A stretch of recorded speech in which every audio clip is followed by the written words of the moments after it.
Good morning, students. The last segment in reproduction of in plants is the parthenocarpy and development of the seeds. Parthenocarpy is the seedless development of the fruits.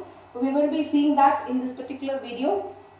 So we have the one example, the development of the dicot embryo. So you just see when the zygote is formed, it is single cell. After that, there is a transversal division. So the uppermost cell will be called the terminal cell, and then the basal cell. This cell is called the two-cell pro-embryo. Why do we use the word pro-embryo? Pro means primitive, earlier. So a stage before the embryo cell. So the two-cell embryo, four-cell embryo, then globular embryo, where you see the globe-like structure here, rounded structure here. So thereby you call this, and the differentiation begins from here, forming the chordate structure. From a globe, then you have this chordate structure or the heart-shaped structure embryo you see in the fifth stage. And after that you can see a cotyledon, leaf-like cotyledon you can see here. So this is being formed. Now this, everything is occurring within the seed. Okay, you are taking and you are talking the development of the embryo, that is your embryo sac is developing into an embryo within the seed. Okay, so you see they have cotyledon, then the radicle, the root cap and the suspensor, that is the one hanging out which enters the micropyle. So actually when you take a cross section of a mature seed, you will actually see this. That is just before the germination. This is how an embryo would have been germinated. That is when the water is entering the seed, it will be swollen up and it starts triggering formation of this stage. Okay, so after the zygote till the embryo stage, this will be formed like this. So once the embryo has the full water, it starts to grow outside. So plumule, radicle, cotyledon and root cap. This is in monopod, it will be quite similar, excepting that here you will not be seeing the cotyledon. Hence you will only see a spitulum where you will see a very closed region of the embryo, okay, and most of the other regions will be still occupied by the endosperm, unlike the dicot embryo. And the parts of a dicot seed, most of you can recognize dicots.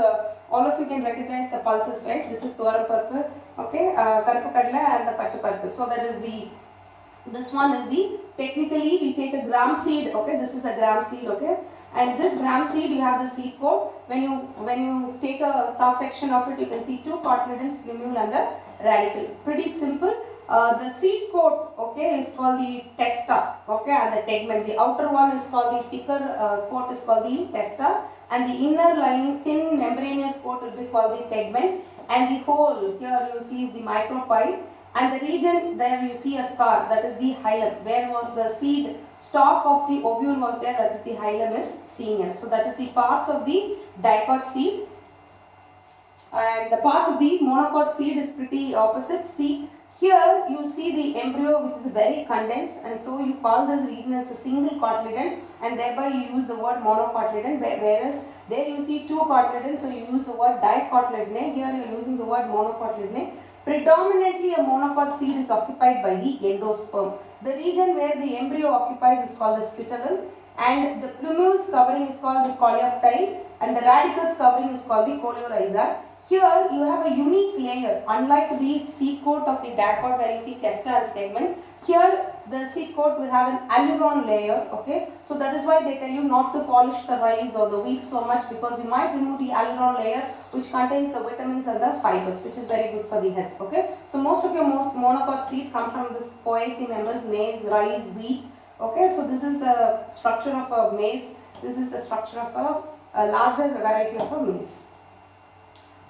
Okay, these two terms, okay, might be very different for you, or you might be listening to the words for the first time. Amphi, as you know, it is meaning both. Mix means they are combining together.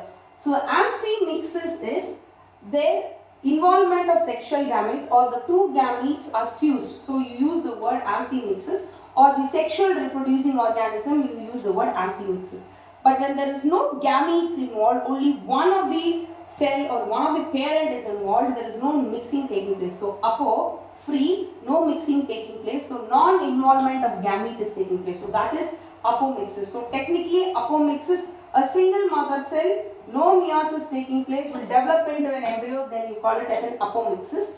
In amphimixis, you see the egg being developed, and the egg will fuse with the the male gamete and then forming an embryo. Okay, so then forming an embryo will be amphimixis. So here the meiosis will not take place for the apomixis, but whereas the meiosis will take place for the sexually reproducing organisms. So an apomixis means non-involvement of gamete but still forming the embryo. What is the big difference between apomixis and the vegetative? You can actually call vegetative reproduction to be an apomixis condition because there is also no mixing of the gametes here. But there is a slight variation and we have few categories in which we are classifying how the embryos are formed. Here the embryos are directly developed from the vegetative parts or the buds will develop into it. But whereas here the process of fertilization is eliminated but then takes the same route as of a sexually reproducing organism. So a recurrent apomixis means vegetative reproduction and agamospermy is taking place that can keep happening again and again in the plant. Recurrent happening again and again. Non-recurrent is that which cannot take place again. So a haploid embryo sac developed after meiosis into an embryo without fertilization is a non-recurrent one. But here this cannot happen again. But whereas once the potato shoot is there, again another potato will also give you another shoot. So it can happen again. But here this is a very rare case and thereby it not happen again and again. That's why you use the word non-recurrent apomixis. So recurrent apomixis is classified as vegetative reproduction and agamospermy. In the first video we saw about the vegetative reproduction and in this particular video we will talk about agamospermy. A means no, gamo means no gametes, sperm here refers to the gametes only. So no sperm fusion of gametes occurring, so thereby you use the word agamospermy. And in agamospermy no meiosis and syngamete takes place, fusion does not take place. In advento, here again under that we have the three types, okay, adventive embryony, diplospory and apospory. So from which cell the embryo develops, you call accordingly we give this word. Adventive is an adventitious cell, so a diploid sporophytic cell in the embryo sac cell, apart from the egg there are other cells are 2-end, okay, diploid means 2-end. So on the other cell, any one of the sporophytic cell of the embryo sac which develops into an embryo will be called as a diploid sporophytic. Diploid sporophytic cell develops an embryo will be called as adventive embryony. Example citrus, that is your lemon, orange. Mangifera is mango. So this can it is cited in this. Whether this is a common, this is not a common, this is a rare condition which takes place. Whether it can happen again, yes, it can happen again in another flower of the same plant. Diplospory. From megaspore mother cell which normally undergoes a meiosis, here it does not undergo a meiosis but directly develops into an embryo. So generative apospory, without the formation, free, without the formation of the fusion, you see the development of the embryo. So it's seen in A1 euphoturium. Okay, in euphoturium you can see this. Apospory is nucellar cell. We see that large nutritive tissue in the embryo sac. Any one cell of this nucellus can get activated to develop into an embryo, and that one is called as an apospory, seen in Parthenium and Hyarchaeosaurus. Okay. Polyembryony is a characteristic feature for a gymnosperm, but it is also observed in angiosperm. Some of the plants show polyembryony. The word poly means many. Many embryos formed in the single embryo sac. When many embryos are formed in a single embryo sac, you call it as polyembryony. Okay. So in that we have four types. A cleavage embryony, the fusion will be normal. Till the zygote formation it is normal. But after the zygote is formed and the first division takes place, each of the cell can divide into becoming a new embryo. So that is cleavage after the division, seen in the orchids.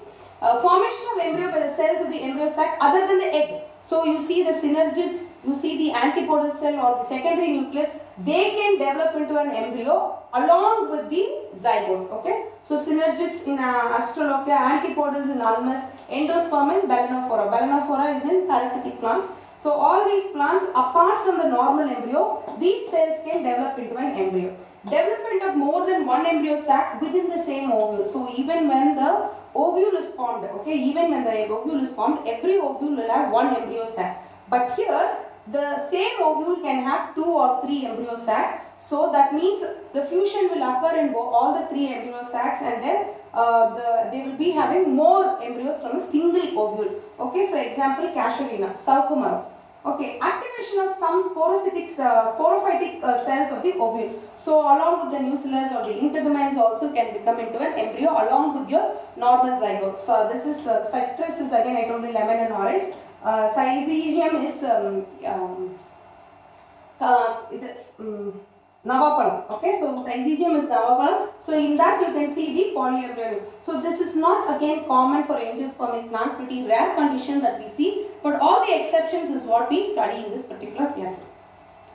So parthenocarpy, the development of fruit without seeds. So you've all seen seedless fruits, you've all purchased them. So the types of parthenocarpy or the development of the fruits without seeds, there are three types: genetic, environmental and chemically induced. So genetic is accidentally there can be a mutation occurring in a plant while the fertilization would have occurred, but due to some genetic mutation in the plant, the seeds would not develop. So that is genetic parthenocarpy, which is mostly natural, sometimes induced. But environmental is certain environmental factors like your rain or temperature or the soil type can induce non-formation of seeds in the plant.